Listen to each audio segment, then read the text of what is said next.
The 20th century established cinema as we know it, but the past few decades have seen more and more film oddities arrive on our screens. Some of these films are the best, weirdest ones, and will have you scratching your head and tearing your eyes out and questioning the very nature of your existence in the best way possible, all the while wondering what you just paid to see. So with that in mind, I'm Adam, this is What Culture, and here are 10 WTF did I just pay to see movies. Number 10. Greener Grass. Suburban USA has been the focal point for a lot of satire over the years, with the mundane lives of the average white-collar worker, the house, the trophy wife, and their nuclear family providing fertile ground for self-conscious hilarity in everything from the films of Joe Dante to the writings of Don DeLillo and to the music of Ben Folds. But while the suburban situation as a whole has been done to death, Greener Grass finds a way to resurrect it and then some. The surreal black comedy plants us in a bizarre suburban town where everything is exactly as it's supposed to be and nothing is as it seems.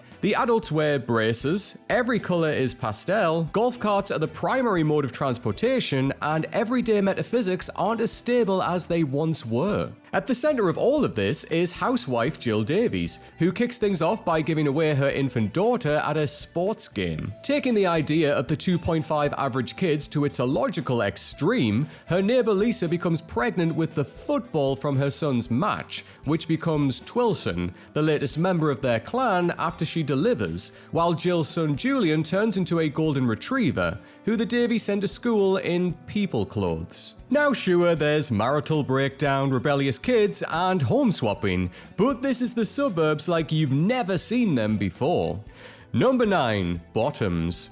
The US high school movie is as essential to the mainstream film landscape as the suburban satire, providing an array of tropes that are recognizable the world over.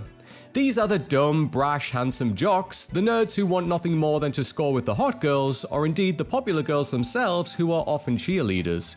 Bottoms has all of this, just not as we know it. While paying tribute to 90s and noughties high school hits like Clueless, Bring It On, and Sugar and Spice, this wacky comedy manages to mix its influences with rocket fuel and go deep diving in the uncanny valley. Things start off simple enough. A couple of loser best friends set out to catch the cheerleaders' attention and lose their virginity before their senior year is out. But this is to American Pie what Buckethead is to John Mayer. This is because those two friends are PJ and Josie. Their high school is a place where classes last 5 minutes, sports matches are all-out war, cheerleading is a wet t-shirt contest, and pranking is a car bomb. And in order to score the hotties, they form an after-school fight club.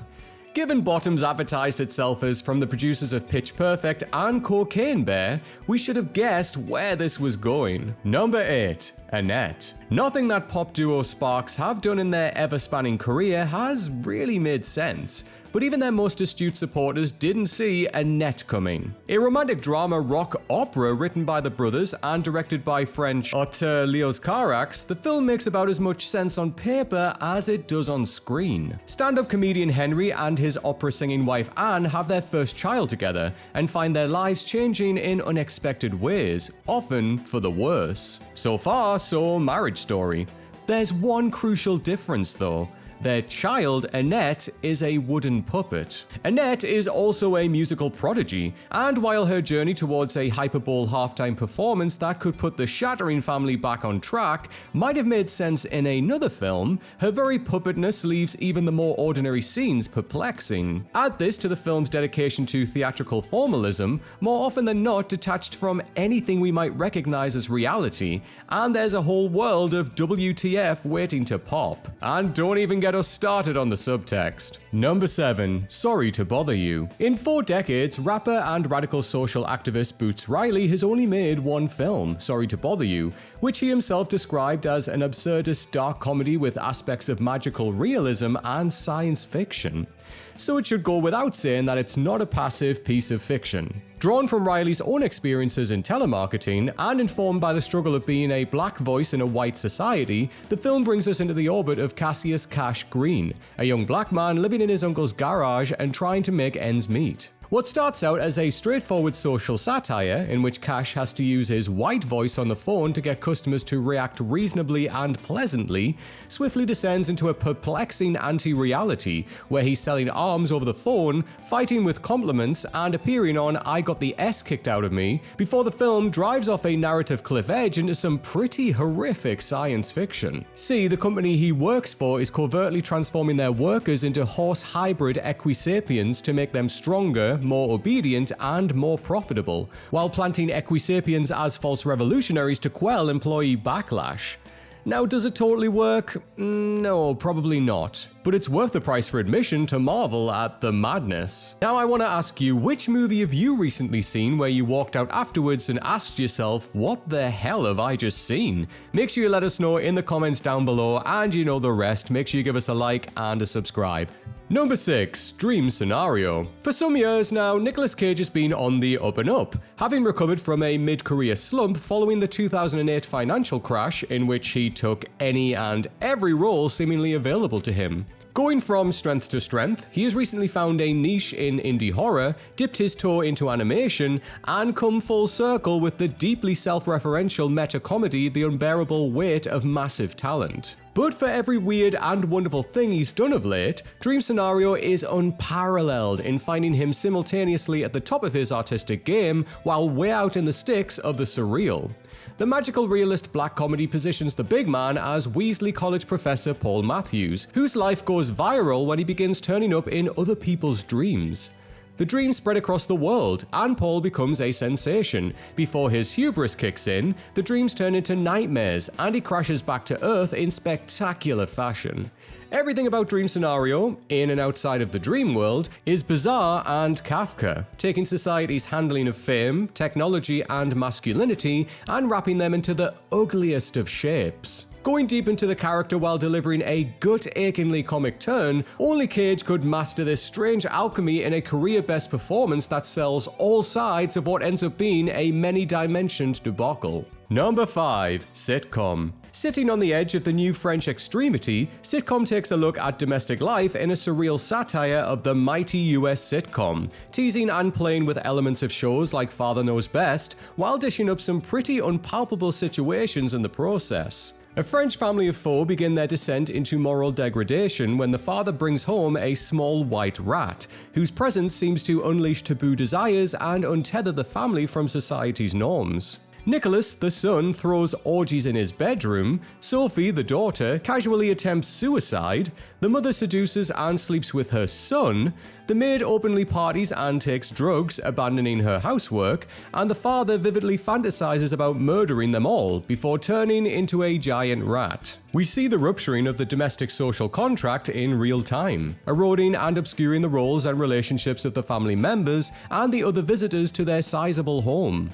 But whether this winds up saying more about America or France is another question. Number 4. Poor Things. Despite enjoying a prolific 60-plus year career conducting visual arts in all mediums, alongside novels, stories, plays, and poetry, Alistair Gray is still not a household name outside of Caledonia, nor a well-recognized figure beyond the British Isles. The Scots' idiosyncratic writing style blends humor, surrealism, and social commentary into a self-consciously postmodern bundle, incorporating his artwork onto the page. And while Gray's best-known work is the mind-bending epic Lanark, the world now knows another, far better, Poor Things. Emma Stone stars as Bella Baxter, a woman with a juvenile's brain, who decides it's time to break free from relative captivity with her creator, Dr. Godwin Baxter, and chart her own path of social and sexual liberation. Director Yorgos Lanthimos' decision to subtract Scotland from the film allowed him to dodge some of the larger socio-political ideas embedded in the original novel,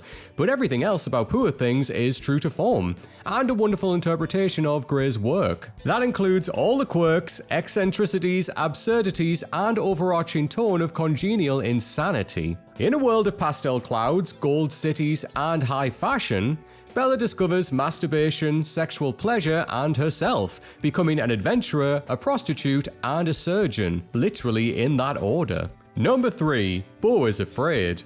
Hot on the heels of making two of the scariest horror movies of all time, Ari Aster had the world at his feet, or at least the Hollywood money men. With the possibilities laid out in front of him, he could do anything he wanted. So of course, he made a sinister, postmodern 3-hour-long retelling of Homer's Odyssey that was decimated at the box office. Split into 4 sections, each stranger than the last, Beau is Afraid is the story of anxious everything for Beau, who lives in the most hellish part of the most hellish city, and who is unwittingly swept up in a nightmare adventure that takes him way out of his comfort zone. The film is claustrophobic and uncomfortable from the get, with impromptu parties held in Beau's flat and savages chasing him down the street, but things only get worse as he bumbles through encounters with a suicidal, paint-drinking teenager, a woman who dies during orgasm, and the piece de résistance, a gigantic sentient penis that lives in the attic of a family home and is literally his father. Being closer to the short films Aster made before he was able to get backing for his large projects, this may be indicative of the kind of thing he wanted to make all along but just didn't have the leverage to push it through. Either way, it's a wild ride that beggars belief at every last turn. Number 2. Smoking causes coughing. For those of you in the know, Quentin Dupuy's name is all but synonymous with absurdity and surrealism in whatever the French back alley equivalent of Hollywood is. The director and electronic musician has made a career out of never filming anything audiences might anticipate, crafting new filmic structures out of whatever happens to cross his mind in the moment. At least that's how it often seems.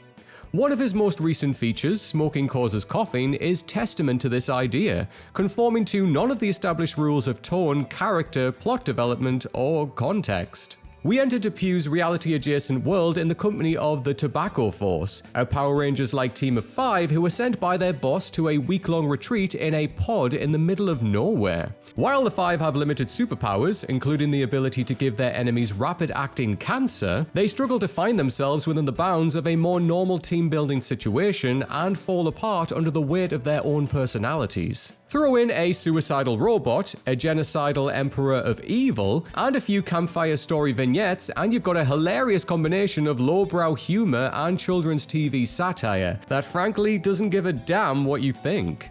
Number 1. Meet the Feebles. Thought Academy Award-winning director Peter Jackson only made family-friendly flicks about goblins, big monkeys, and French boy reporters, did you? Well, think again. Before he broke into the mainstream, the Lord of the Rings director was a major force on the indie scene, bringing out 6 movies between the late 80s and 90s that range from vaguely dangerous to darkly funny to all-out ridiculous. And Meet the Feebles is all 3 at once. An animal puppet showbiz satire that plays like a live-action tabloid, the film takes a peek backstage at what the creatures of the Muppets-esque feeble variety hour get up to. And spoiler warning, it ain't pretty. Every puppet has its vice, and pretty much anything you can imagine is going on in the shadows. Nothing is left to the imagination, not least because most people aren't capable of imagining that somebody would take such time, care, and effort to commit such unrelenting depravity. But despite being foul, Meet the Feebles is kind of brilliant, in a totally absurd and off-the-wall way. Just don't expect to be able to process anything you see until it wakes you screaming in the night.